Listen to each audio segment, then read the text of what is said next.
رسول فرماتے ہیں اے ظالموں، میں تمہارے رسول کا نواسا حسین ہوں۔ آج 10 محرم کے دن دنیاوی دولت کے لیے میرے عزیز و اقارب کو شہید کر دیا، میرے عباس کے بازو کاٹ لیے، میرے علی اکبر جو شبیہ رسول تھا اس کے کلیجے میں برچھی کو مار دیا، میرے 6 ماہ کے علی اصغر پہ بھی رحم نہ کیا، اس کو بھی تیر مار کے پیاسا شہید کر دیا۔ آج میں اس زمین و آسمان کے بیچ میں یہ اعلان کرتا ہوں کہ اگر اللہ مجھے 1000 زندگیاں دیتا، 1000 اکبر دیتا، 1000 اصغر دیتا، تو میں سب اللہ کے دین پہ قربان کر دیتا، اور میرے خون کا ذرہ ذرہ اللہ کے دین کی گواہی دیتا رہتا۔ تاریخ نے لکھا فوج یزید سب زور زور سے ہنس رہی ہے، امام حسین کی خطبے کا مذاق اڑا رہی ہے۔ اتنے میں عمر بن سعد کہتا ہے حسین سے فردن فردن نہ لڑو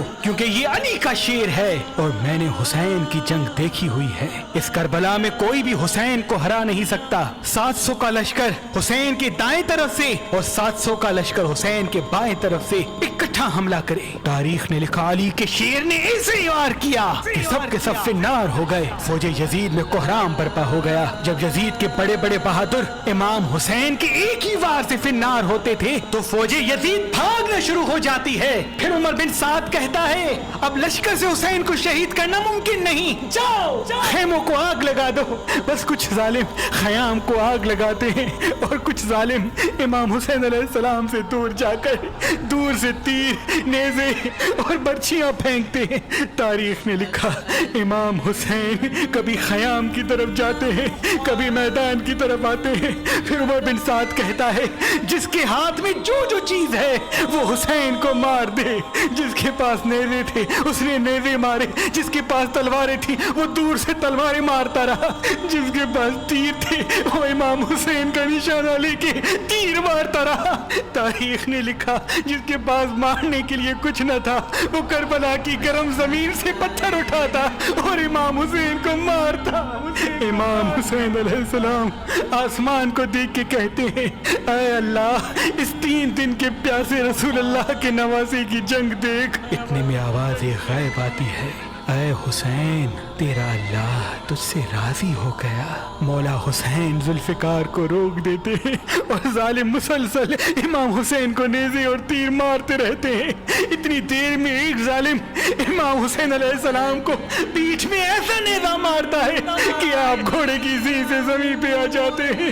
تاریخ نے لکھا امام حسین کے جسم پر اتنے تیر تھے کہ امام حسین نہ گھوڑے کی زین پہ تھے نہ زمین پہ تھے۔ فوج یزید میں خوشی کا ماحول برپا ہو جاتا ہے، سب زور زور سے کہتے ہیں کہ ہم نے نواسہ رسول کو شہید کر دیا۔ اتنے میں شمر کہے دیکھ جا رہے ہو جاؤ حسین کا سر کاٹو۔ جو جو امام حسین کے قریب جاتا تو امام حسین کی آنکھوں میں ان کو رسول اللہ کا چہرہ نظر آتا اور وہ رو کے واپس آ جاتا۔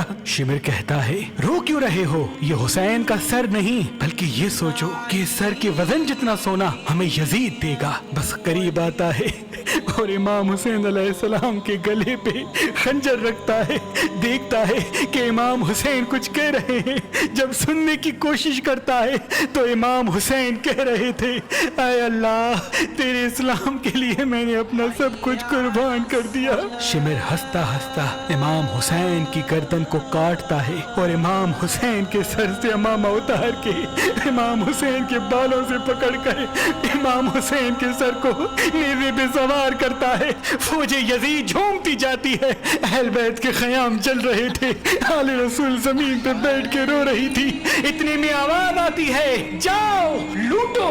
سنا ہے کہ رسول اللہ کے خاندان کے پاس کئی قیمتی سامان ہیں، بس خیام میں فوج آ جاتی ہے، کوئی رسول اللہ کا امامہ لے کے جاتا ہے، کوئی مولا علی کی تلوار لے کے جاتا ہے، کوئی بیویوں کے سروں سے چادریں چھین لیتا ہے، کوئی بی بی سکینہ کے کانوں سے بالیاں کھینچ لیتا ہے۔ اتنے میں آسمان رونے لگا، زمین تڑپنے لگی۔ امام سجاد نے جب دیکھا کہ زمین اپنی جگہ چھوڑ رہی ہے، آسمان پھٹنا چاہتا ہے، تو آپ نے سجدے میں سر رکھا اور اللہ کا شکر کرنا شروع کر دیا کہ اے اللہ تیرا شکر ہے کہ تو نے آسمان پیدا کیا، اے اللہ تیرا شکر ہے کہ تو نے زمین کو بچھایا، اے اللہ اپنی نعمتوں کو تمام نہ کرنا